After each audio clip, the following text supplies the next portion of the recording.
Hi everybody, glad everyone is here for our holiday survival series. Let me just introduce myself. I'm Dr. Mallory Schneider. I am a clinical psychologist and the founder of this wonderful holistic mental health practice called Greater Things. So we are offering these holiday survival series to help get you through the holidays and the different challenges that we all face during this time of year, so that hopefully it can go a little bit more smoothly for you and have less stress and more good times. Today I'm going to present on love languages and gift giving, really finding the right gift for the right person. Where we're going to go today, today's roadmap. First we're going to look at what are love languages. Maybe some of you have heard of love languages, maybe some of you haven't, but it's really kind of the chat around town nowadays, and so we're going to talk a little bit about what they are. Then we're also going to look at why is this important? Why would you want to know what love languages are? And then we're going to figure out how do you identify your love language and also the love languages for the individuals and the people that are in your lives. Finally, this is the most important part, we're going to look at how do you apply this? How do you apply this to get the biggest bang for your buck in the gift-giving holiday?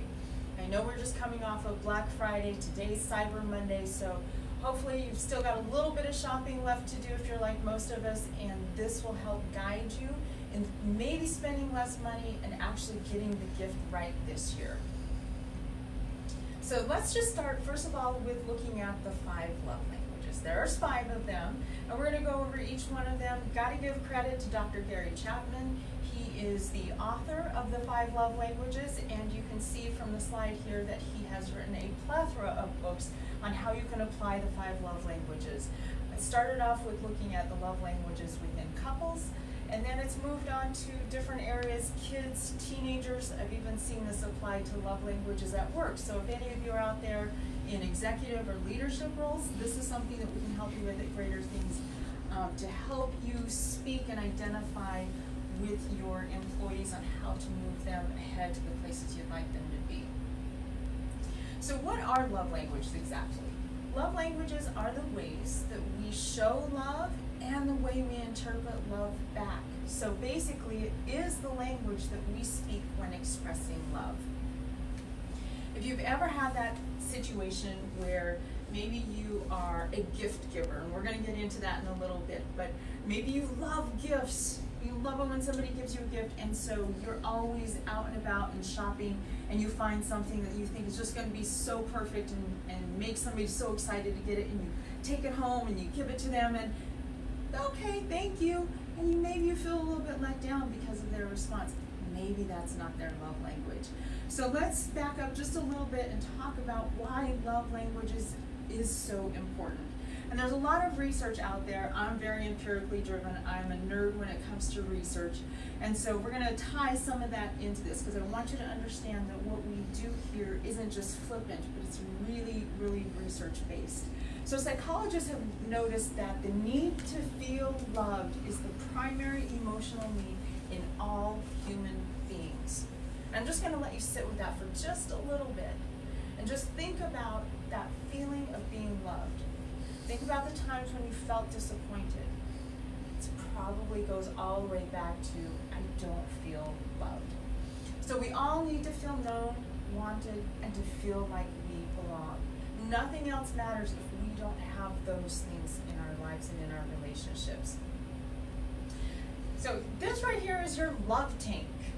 And maybe you've heard of the love tank. Some other people have referred to it as a love bank. But the love tank is, you see here, this one's only half full.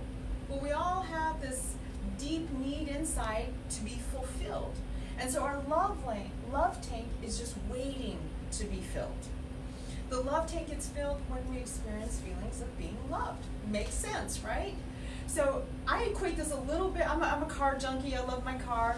And so I relate this a little bit to the fuel tank that's in your car, right? If you have an economy car, if you have a hybrid car, if you have a high-end performance vehicle, each one of those vehicles respond best with the right type of fuel, right? So if you have a high-performance car, I do, I'm a little speedster, then you're not going to put the economy 87 grade fuel in that car and get your best performance. you're going to put in, as I do, you're going to pay a little bit extra at the tank, but you're going to put in that 93 grade because that's really where you're going to get the biggest bang for your buck on that. So let's take just a moment and take a quiz and find out what your particular primary love language is. For those of you that are at home, you can take this love language quiz right here at www.5lovelanguages.com. For you that are here right now, just go ahead and fill out the forms that I gave you. You have a set of 2 statements. And what I want you to do on those 2 statements is just identify which one is most like you. It's going to feel a little bit like you're responding to the same types of items, and that's okay. It's meant to be that way. It's nothing wrong with the assessment. So we'll give you just a few minutes to complete that, and then we'll return.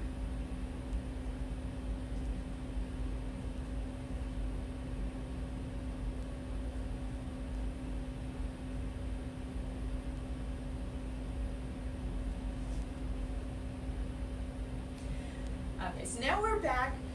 Here are the results. So what you're going to find at the bottom, after you've scored all that up, you've got the love languages that are across the bottom. You're going to place your scores in there, and you'll see what your primary love language, your secondary, and your tertiary love languages are. For those of you that are home and watching us on the live stream, you're going to be able to have that handy-dandy internet. Just go ahead and score that for you, and it's going to come out really easily. So on here we've got, here they are, acts of service, gift giving, physical touch, words of affirmation, and quality time. We want to make sure that we understand what each of these love languages are, and so we're going to go into each of them one by one, starting with words of affirmation. So words of affirmation, I love this quote by William James. William James is a philosopher and a psychologist and is known in the field of psychology as the father of American psychology. So he says, one of the deepest human needs is to feel appreciated. This is your words of affirmation person's quote. I need to feel appreciated. I feel taken for granted. Those are the terms, the sentences that you're going to hear. They're going to clue you in to somebody has a words of affirmation as their primary love language. So what is this? It is in communicating love, words are powerful. Words of affection and endearment, words of praise and encouragement, words that essentially say, I care about you.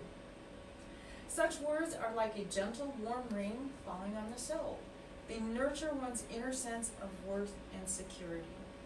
And even though such words are quickly said, they're not soon forgotten. So if somebody has a words of affirmation love language, maybe you have a words of affirmation love language, you know what it feels like for somebody to say, wow, great job mowing the lawn. This is what I tell my husband, great job mowing the lawn. It feels so good to drive home at the end of the day and see our home looking so nice. Right, so you're giving them the words of affirmation. You get a little bonus there if you let them know how that impacts you. Mark Twain, gotta love Mark Twain. He says very simply, I can live for 2 months on a good compliment. So when we're talking about getting the biggest bang for your buck, words of affirmation go a long way. They really sit with that person. And guess what? For those of you who are really into behaviorism and positive reinforcement, if you like what somebody's doing and you give them that positive reinforcement, they're going to do that more often.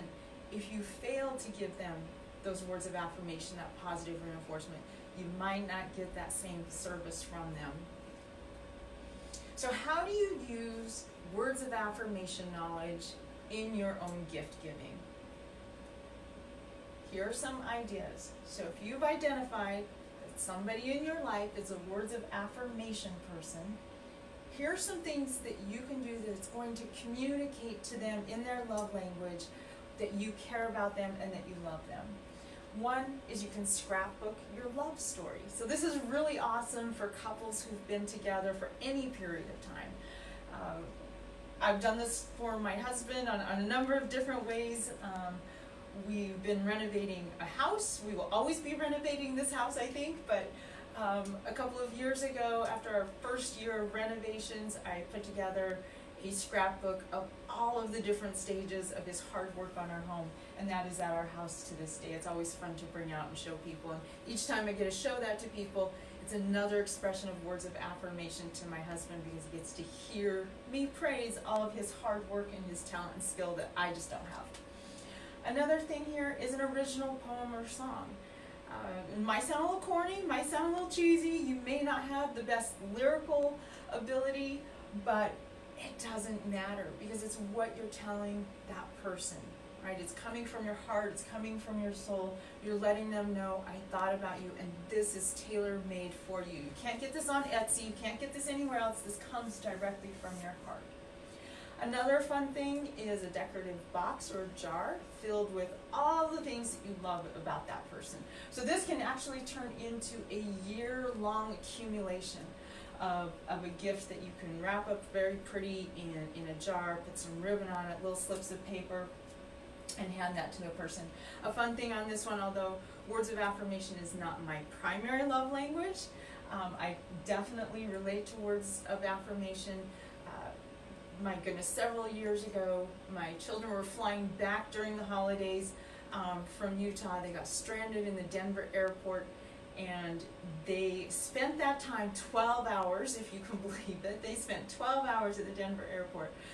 But they put together a lovely list of 100 things we love about Mom. Definitely touched my heart. Absolutely love that. So that's an idea that you can do as well. Love wall art. If you don't know what I'm talking about on this, you can go on Amazon, you can go on Etsy, you can go on any of these other sites that can take maybe a song lyric. Maybe you and your partner have a special song and you can turn that into a work of art that can be hung on the wall. You can take something for your children, maybe something fun that you guys share together, a favorite phrase, and turn that into a piece of art for their bedroom that will always remind them of that special time that you have with them.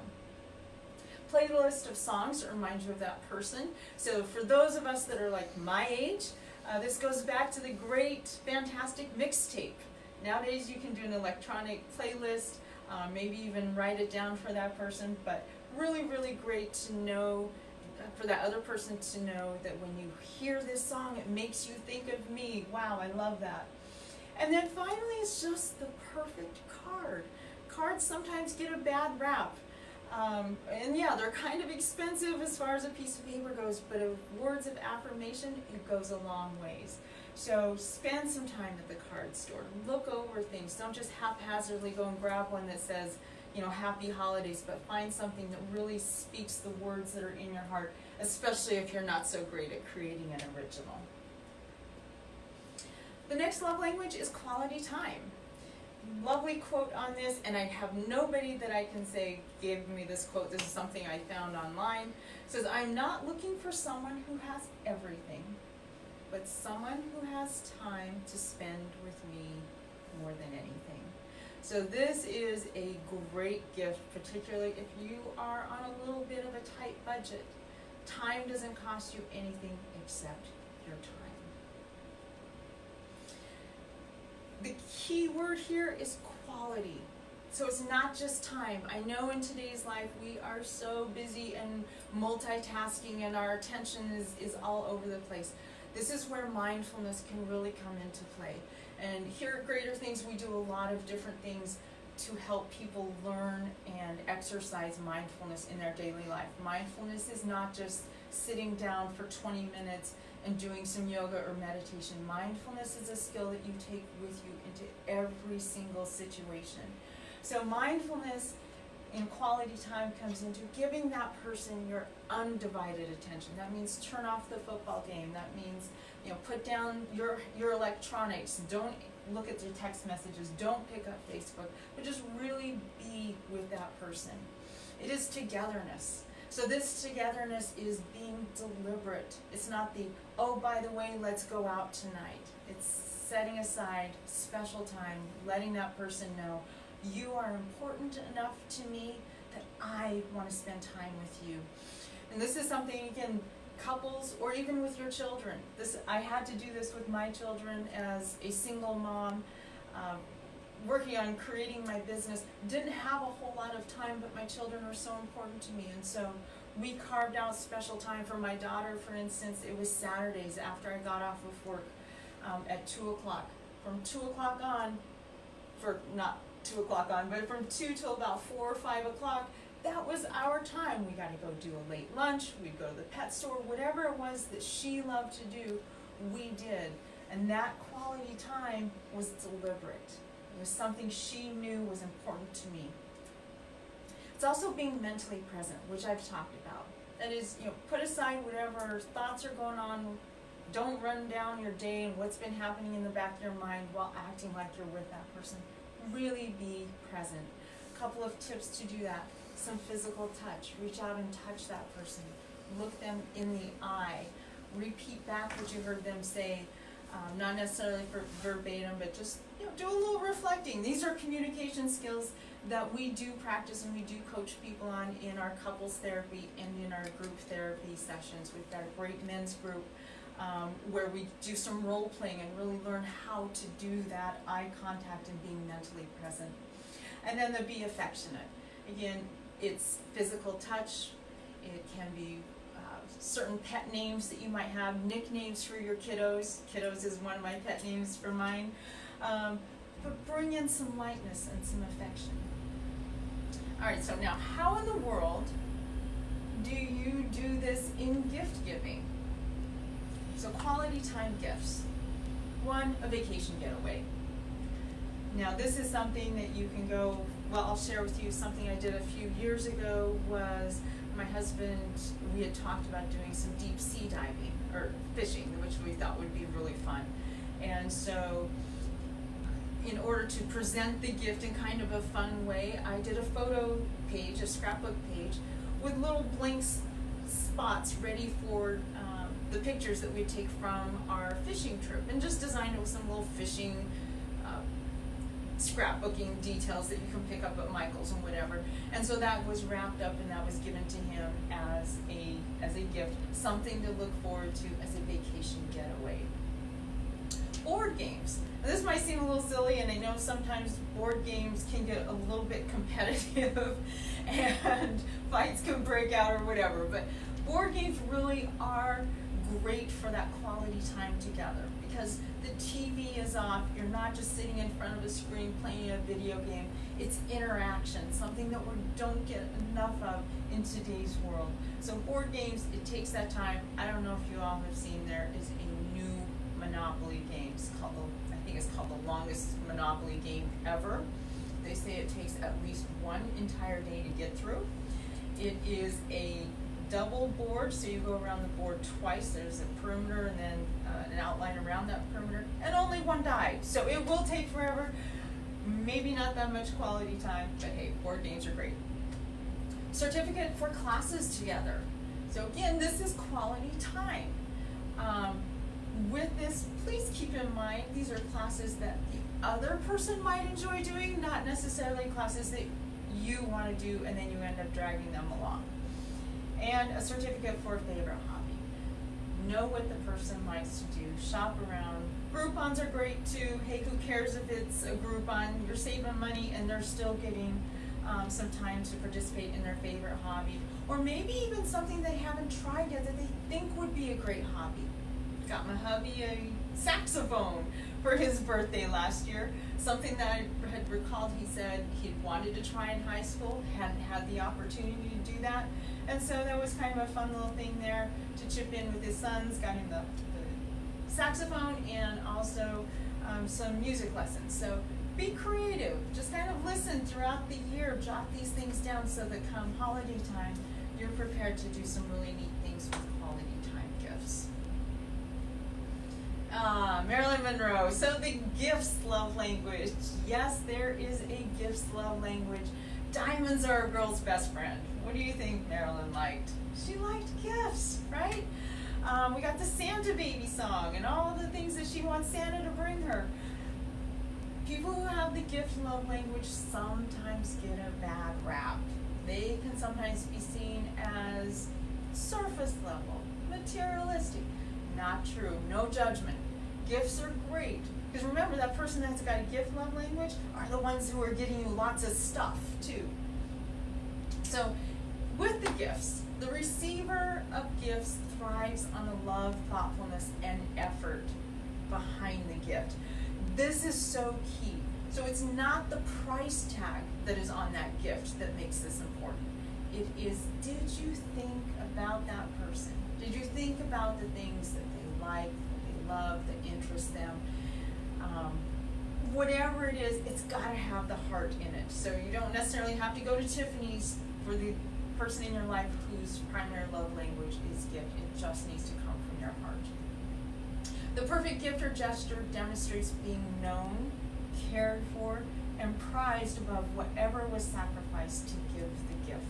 So even those high-end gifts are really recognized as, wow, I know what it took. I know what it, and then think about it, if you're a mom, if you're a dad, if you're a parent, these little kids, you know, I don't know if they still do this, but they would have like little Santa shop at school, and they would save up their allowance money and go and, you know, buy $5 necklace for mom. And, you know, it would tarnish, it would turn your neck green or whatever it was. But you love that gift because that was a lot of sacrifice for that kiddo to save up their $5 and to choose to spend it on you at this shop. So it really is about what was sacrificed for that gift. The other thing with gifts is they are a visual representation of love, and they're cherished greatly. So gifts are something that you can see. I know for me, one of my things I love to get perfume. I love hand lotions and perfume. And one of the things that I love about that is that whenever I wear a particular perfume, I'm reminded of the person who got me that perfume. So I feel like I've got a little bit of them with me throughout the day. So how do you use this in your gift giving? Again, don't freak out, don't panic, don't think this is going to break your budget, your bank. It comes from the heart. So some ideas, just like the other one, some scrapbook or photo book, right? That's tangible, that's something that speaks to them. It's something they can go back and look at.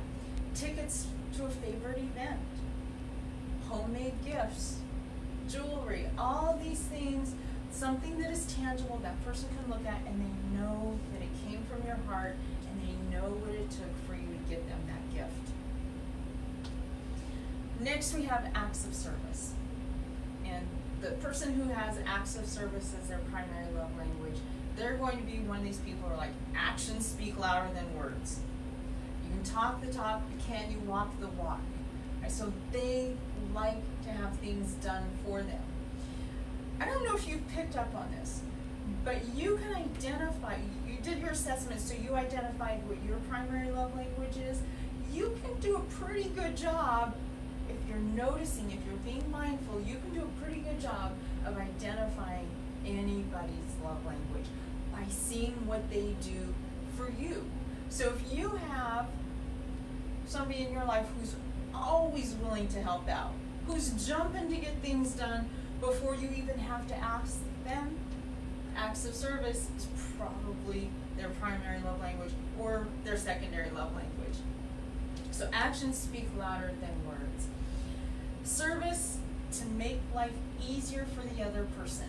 Acts of service is not demanded. You're not filling the acts of service love language tank if they're having to ask you to do something. Right? This is you being aware, noticing a need, and jumping right in to do that. That's going to fill up the love tank for somebody that has an acts of service primary love language. Spontaneous acts that supersede expectations. And kind of think about that one for a minute. Spontaneous, you're aware, you're noticing things, and you go above and beyond. Right? So you're thinking about that person and you're taking it to that next level. It's the wow factor. So how do you do acts of service in gift giving? Some of these, if you haven't noticed, you've got to get a little bit creative, you've got to step outside that box a little bit, and obviously these are not things that you can very easily get at the store. So some ideas for acts of service gifts: hire out for certain chores. Maybe there's just certain things and you're not a service kind of person. You don't want to get hands-on and get all down and dirty with stuff. But maybe you hire somebody out. If your spouse is an acts of service love language person and we've got the holidays coming up, maybe you're doing Christmas Day dinner. Maybe you're having people over for Hanukkah. Maybe you are getting ready to throw a New Year's Eve bash. How about take a load off and hire somebody to come and do that house cleaning, right? We all want our homes to be beautiful for the holidays, and so hiring somebody to come and take that chore away from that person can be really helpful. Breakfast in bed. We hear about breakfast in bed all the time. How many of us actually do the breakfast in bed? They get to just lay there. And by the way, if you're doing the breakfast in bed, please clean up the kitchen. That acts of service is no fun to get breakfast in bed if you got to get out of bed and you see the flour and the eggs and a sink full of dishes. So again, it's going above the expectation. So breakfast in bed and you do the dishes. A coupon book. These can be fun. I remember doing these when I was a little kid, and there's even some places where you can go and you can buy a pre-made coupon book. I'm more about doing the coupon book yourself, being creative and doing something that is very unique and special to that person. But coupon books can be anything from, you know what, I'll wash and groom the dogs, one free mowing of the lawn, one free, whatever it is, 1 foot massage. But in the coupon books, you've got to honor your coupons, and it's always at the other person's discretion. So if they're ready to redeem their coupon for that acts of service, the worst thing you can do is say, no, you're not going to do that, right? That's part of the spontaneity. It's going above and beyond those expectations. Physical touch. Christopher Reeve, great book following his accident on when he was horseback riding. But he says, and this is so powerful because of his paralyzation, to be able to understand that to be able to feel the lightest touch really is a gift. And there's so much research behind the value of physical touch and attachment theory, and I could get all nerdy on you right now, but I'm not going to do that. I'm going to stick to this. But I think we all know what it feels like for somebody to reach across and hold your hand, or to give you a hug. It's so important.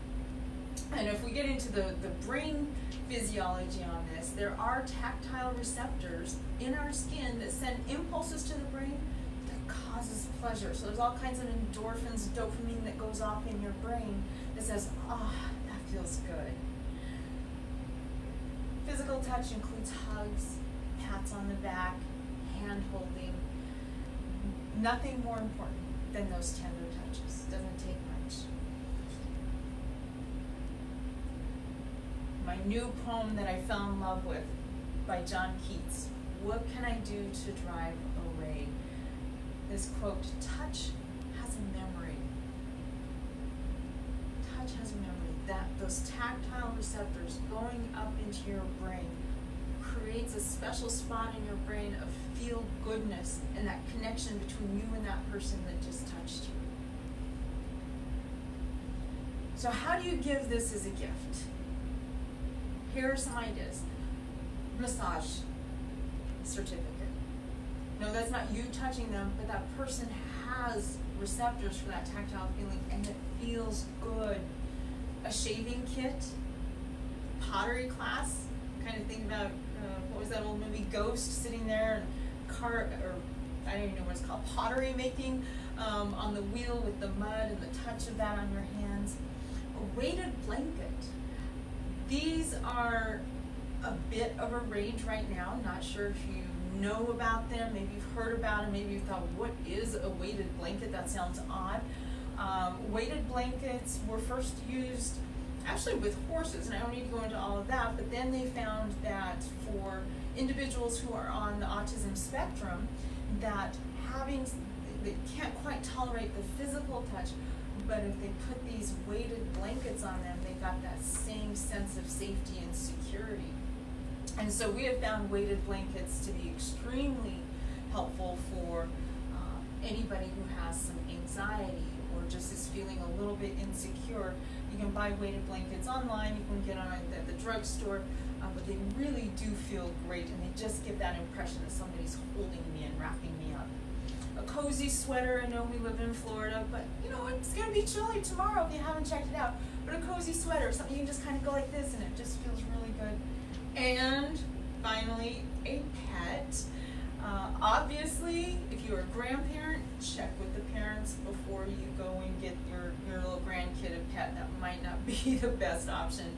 And of course, in getting pets, make sure that not only is it an approved of and it's an okay to get the pet, but you've also maybe talked with your kids about the responsibility and who's in charge of what, so that they do understand that it's not just about the lovey feeling, but it's also about the responsibility in taking care of something. But pets are awesome. We all come home at the end of the day, and if you've got dogs, we've got 2 of them, they're just absolutely awesome and wonderful. All right, so finally, let's just kind of take a look at some of the takeaway tips from today. First of all, we all express and experience love differently. There's no right, there's no wrong, there's no judgment at all. It's just, that's our love language. And if we want to communicate to our loved ones in a way that they feel loved, and we want them to communicate back to us in a way that we feel loved, we need to understand their love language. If you've been anywhere where you've tried to speak to somebody who speaks a different language, every once in a while, well, we live in South Florida, so it's not uncommon to run into Spanish-speaking individuals. And while I have taken many years of Spanish in junior high and high school, even a couple of years in college, I didn't stay with it, I didn't practice it. But I've got a little bit of an ear for it.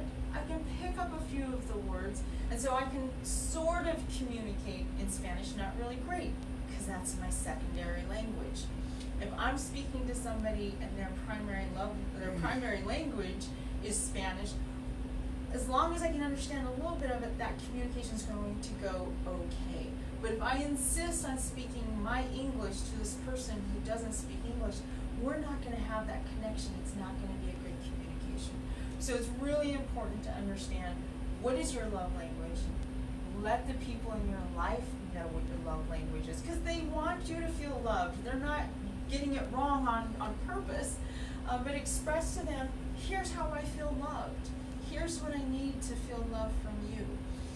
And ask them back, because it's not all about you all the time either. Ask back, how do you feel loved? When do you feel most appreciated? When do you feel most connected? Listen to that. That's their love language. And learn to use that. Love tanks are love language specific. They're specific. So if I am in a relationship with somebody whose primary love language is acts of service, if I am buying gifts after gift after gift after gift and doing physical touch, that's all fine and good. It's not a total waste, but that love tank is never going to get full until I start doing the words of affirmation. What does this mean? It means we need to learn to be multilingual. Know the love languages, know how to speak those love languages.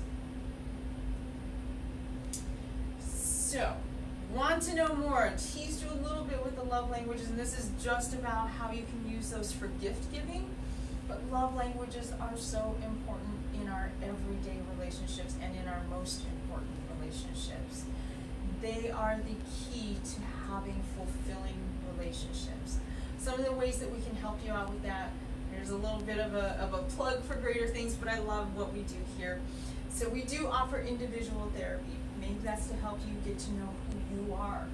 We can't have a whole healthy relationship until our relationship with ourselves is okay. Nobody completes you, regardless of what Tom Cruise says in whatever that movie was. You need to be a complete person first in order to have a complete relationship. So we can help you out with that. Couples and family therapy, a lot of times, in fact, most of the time when I'm working with couples, both of them love each other. They're not in therapy because they don't love each other. They just don't know how to communicate that. They don't know how to hear it. They don't know how to speak it. So figuring out your love language and then learning how to communicate is definitely something that can be very, very helpful, and that we love to help couples do, and extend that into the family as well. We also have an upcoming, this is really exciting, a fabulous parenting workshop on how to become a smart parent. Chevy Gans is going to be running that, and you can go to our website, www.greater-things.com, find out all the cool stuff that's going on there, and also check us out more on Facebook. We try to add something new to our Facebook page every day, and like us while you're there. We also do workshops, so in addition to our survival series, which we've been doing, we do couples workshops, we're going to do some budgeting workshops, we have health and wellness workshops. We've got an amazing integrative nutritionist. She did last survival series on holiday parties without the pounds. She's fantastic. She does a lot of great work with the brain and the gut and how they work together in keeping us healthy, or things that we can do different that can have a great positive impact on our mental health. So needless to say, we've got a great group of people here at Greater Things. We're all invested. We love what we do. We're passionate about what we do. Stay tuned for more of the survival series, and I'd like to extend a special invitation to everybody that if you've not already RSVP'd, or somehow we missed you, for those of you on Facebook, we are hosting our gift to you, which is our holiday client appreciation party. It's going to be a great time. We've got all kinds of yummy goodies that are going to be here. We're going to have some mocktails. We're really excited. We have a little selfie station with the little, holiday cheer things that you can hold up. We're going to turn this office into a fabulous winter wonderland, and we hope to see you all there. Thank you, and happy holidays.